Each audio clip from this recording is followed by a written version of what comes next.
Posibleng umanong may kaugnayan o iisa lang ang nasa likod ng namataang mga improvised explosive device malapit sa Senado at sa compound ng Department of Justice na sumabog. Sa kabila nito, naging mapayapa ang kabuang pagdaraos ng ikalimang SONA ni Pangulong Ferdinand R. Marcos Jr. Yan ang ulat ni Ryan Desigas live. Ryan?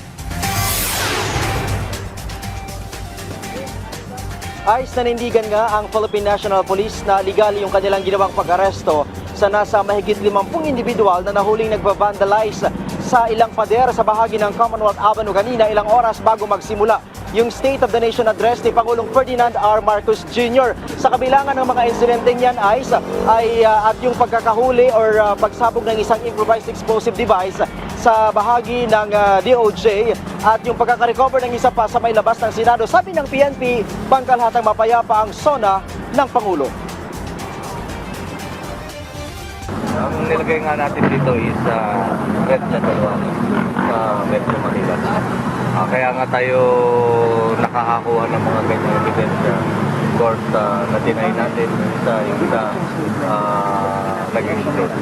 But the EOD is conducting investigation, pati yung ating investigator.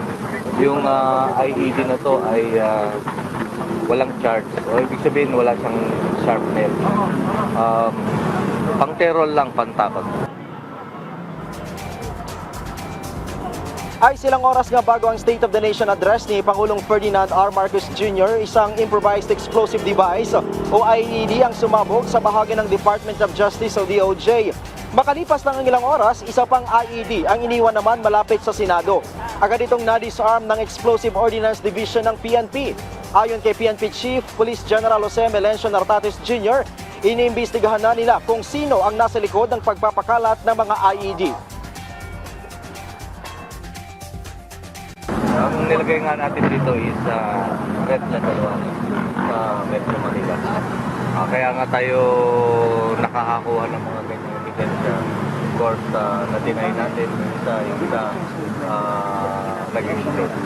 But the EOD is conducting investigation, pati yung ating investigator.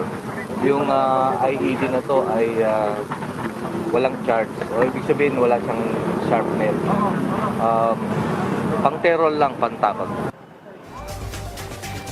Sabi pa ng PNP na malaki ang posibilidad na mag-iisa lang yung nasa likod ng pagpapakalat ng IED. Isa yan sa mga contingencies na ginawa natin. Merong bomb threat, merong actual bombing, and others. May shooting. Isa yun sa mga contingencies. That's why nakaka-recover tayo ng mga ganyan. Kanya nga lang, meron tayong I think past midnight, last night, may nalusutan tayong may sumabog. But it is in front of the Department of Justice. Sa bahagi naman ng Commonwealth Avenue kung saan kinasa ang iba't ibang grupo ang kanilang kilos protesta, 51 individual ang inaresto ng QCPD dahil sa iba't ibang paglabag. Kabilang dito ang vandalism at pagsusuot ng baklava. We have a reason to have a valid arrest and they were posted because of violations of ordinances and special laws. Particularly 9003, RA 9003, BP 880 and local ordinances. Lalo na yung magtatakip ng mukha, bawal naman magtatakip ng mukha. Lalo na yung nangyari noong September last year. Kita nyo naman, di ba? And ayaw natin payagan na sila pa ay magpatuloy na manggulo dyan sa kalsada. At maapektuhan, of course, yung tahimik na nagpoprotesta.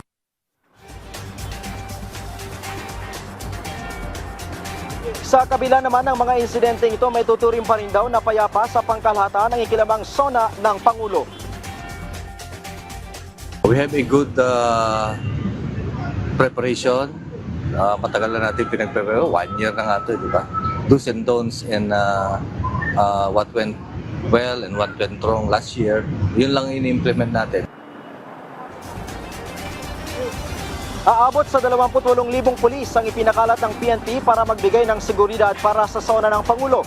Itinaas din sa full alert status ang alerto ng NCRPO. Ay sa mga oras na ito ay unti-unti nang nagsisipulasan yung mga nagsagawa ng kilos protesta, partikular na dyan sa bahagi ng Commonwealth Avenue.